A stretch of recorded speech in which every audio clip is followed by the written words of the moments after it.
Again, you're watching today on eNCA, GSTV Channel 43 with me, Dan Moyane. Thank you for joining us on this Friday afternoon. Now, history has shown us that whistleblowers are not always prioritized or protected in South Africa. And because of this, many think twice about exposing wrongdoing. The South African Council of Churches, in collaboration with the Whistleblower House, has hosted a webinar this week on the crucial role of whistleblowers that they play in the fight against corruption. The co-founder of the Whistleblower House, Dr. Liezl Groenewald, joins me now just to tell us how that webinar went and what are the next steps. Dr. Groenewald, good afternoon. Welcome to today, and thank you very much for your time. I spoke to one of your colleagues, Cynthia Stimple, just the other day ahead of your webinar. How did the webinar go? Did you achieve what you hoped it would? Thank you. Good afternoon, Dan. Thanks for this opportunity. Yes, indeed, it was a good webinar. And the whole idea of the webinar was to bring the church leaders or people involved in the church together so that they can talk about the importance of the role that whistleblowers play in South Africa in terms of holding people to account and, of course, in terms of transparency. So interesting discussions, a lot of points of agreement, of course, but it's a process going forward now to see how we can use this relationship to garner more support for our whistleblowers and the cause of whistleblowing. Yeah, we cannot underestimate the need to protect those who speak the truth, those who expose wrongdoing and corruption. And there's moves for new legislation. Did you discuss that in the webinar and how you are going to contribute or submit your views in this legal process? Okay, there was some touch on that, but the main point was of, the relationship going forward and the role of church leaders. But in, that the document for comment has been launched for public comment recently by the Department of Justice for proposed changes in what they call the whistleblower protection regime. And getting to that document that we have now, which is a very good document, there was a lot of desktop studies done between the legislation of different countries on our continent and then also elsewhere. But there was also a lot of stakeholder engagement before the time where your different groups, civil society organizations came together. And they made proposals such as there should be a fund for whistleblowers, maybe use the CARA fund, to help those in financial need. There should be changes on whose onus is it to prove that they have been victimized? Is it on the employer or the employee side? So we want to change a reversal in onus of proof.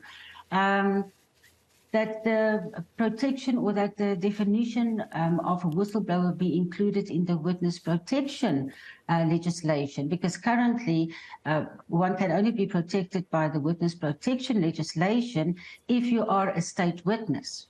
Okay, now by the time that you have become a state witness, many things could have happened. And Babita Deokaran is, for instance, someone who should have been protected ultimately if she turned state witness, but okay, she never got round to that part. So there are really a lot of good suggestions that have come from civil society organizations, and we hope to take it forward now with further discussions, sending this paper to all and sundry who can give a positive or valuable contribution so that we can get to a protection law that is actually worth the paper that it is written on. Have you asked the church leaders for the church community or the South African Council of Churches, in this case, to also participate in this process? Because when I interviewed the other day the Deputy Secretary General of the South African Council of Churches, Reverend Molo, he said they will do everything beyond just praying for whistleblowers to support their protection. No, absolutely. We did, and they have shown their support through this webinar.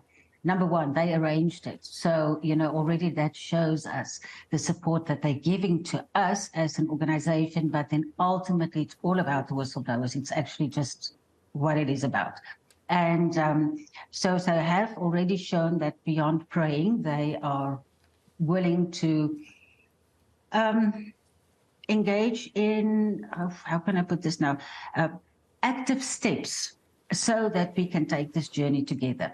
Yes, commenting on this draft document, which definitely is on the cards. Are you satisfied as the Whistleblower House that whatever is being proposed in the new legislation or the new framework or whatever it's called in terms of protecting whistleblowers, that it will actually go a long way to make sure we don't have any more Babita Deokaran killings? You know, we've had some people argue that if the law was different, if whistleblowers are protected differently, Babita Deokaran would still be alive today, and the likes of Athol Williams would not have fled the country to the UK.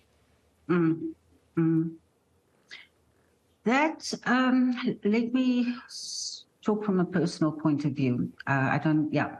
Is we can only hope that the new law, when it comes into being, and that would only be about 5 years from now by admittance from the minister himself, is that it will be much better than what we have today.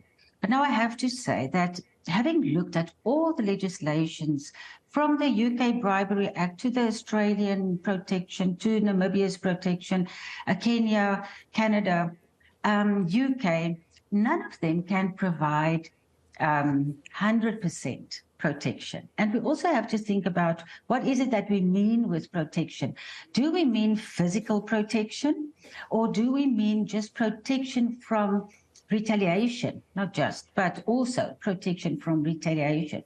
So one of the proposals in this document is that retaliation, for example, be made a criminal offense, and that employers should be held accountable if they retaliate against a whistleblower.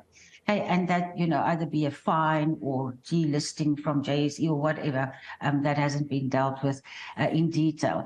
And that also that the Human Rights Commission be given a lot more power so that they can also assist the whistleblowers, and that there be, another suggestion is that there should be one independent agency where people can report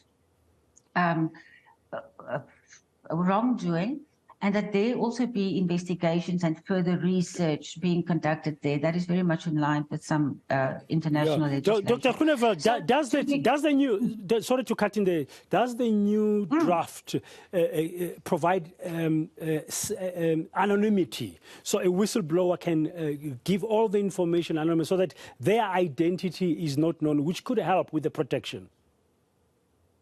Yes, and you see, that's just the problem with the anonymity always is, so if one looks at, let's say, an independent, that's not written in there, but I'm thinking, as one of the things one might comment on it, is that if there is such an independent organization or agency, then someone can blow the whistle anonymously there. But you know, if you blow the whistle anonymously, then we don't know who you are and where you are. So there cannot be protection. And one of the things when people blow the whistle anonymously is very often that they tell others that they have done so, especially within organizations. And then the retaliation starts. So many people say, no, anonymous whistleblowing is... Okay, I hear you. I get the point. Yeah. As we conclude, what have you agreed out of this webinar would be the next steps, not just in relation with the collaboration and the support you are getting from the South African Council of Churches, but broadly, what's next now for the Whistleblower House, in addition to submitting your views about this new act? To get more funds, Dan? No, we are busy with different webinars. We are busy planning different webinars. In 21 August, we have one with the Ethics Institute, where we are going to talk specifically about retaliation and non-retaliation, and that will be a free webinar. And then as the Whistleblower House, we are constantly looking for funds and donor funding, but we currently, since February last year to today, have 166 whistleblowers who we are assisting one way or the other. So we keep busy with that. Okay, and how do people help you with funds? Do they go to your website? How do they contact the Whistleblower House to support you? Yes, thank you. Yes, they can go to our website, that is www.whistleblowerhouse.org.za, and there is a donate button, and we are thankful there are a lot of individuals that actually gives us monthly small fees, small money, but it all adds up.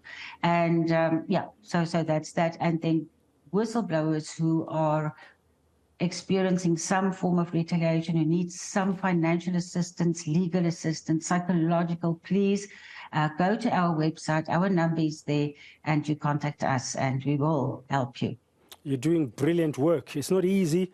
It takes courage, and we salute you, Dr. Liezl Groenewald, together with your other colleagues, the likes of Cynthia Stimple and others, and hopefully whoever is watching and listening to this will go to your website and make a small donation. As you said, everything adds up. We wish you well. That's Dr. Liezl Groenewald, co-founder of the Whistleblower House. Whistleblowing is very important. We all heard the stuff that came out of the Commission of Inquiry into State Capture, headed by Raymond Zondo, then the Deputy Chief Justice, how important it is. But many whistleblowers have suffered, not just lost their lives like Babita Deokaran, others have had to leave the country, others as we speak are in hiding, others have been hounded out of their jobs and they're facing financial stress. They can't even pay for their children to go to school and feed themselves. So you can do your part as a South African citizen to protect whistleblowers, because they are trying, like you and I, to help this country clean up corruption.